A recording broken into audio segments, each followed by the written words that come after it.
Hello everyone, this is HiTech Talk. So in this video I will tell you how to know gender of your TikTok followers. So for this you need to open your TikTok application. So to know this you should have a pro TikTok account. So if you don't know how to switch your personal account to pro account, I have made a separate video on this and I have added the video link in my video description, so you can get it there. So it will take 5 to 10 seconds to switch it.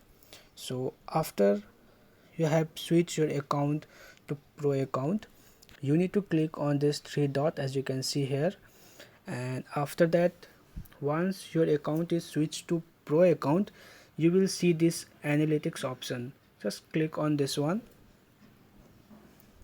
and the first one is overview. So we need to click on followers here, and you can see the gender of our followers. So for me 55.8% are female and 44% are male. So in this way you can see the gender of your followers on TikTok. So thanks for watching this video, and if you find this video useful, please like, share, and don't forget to subscribe. Thank you.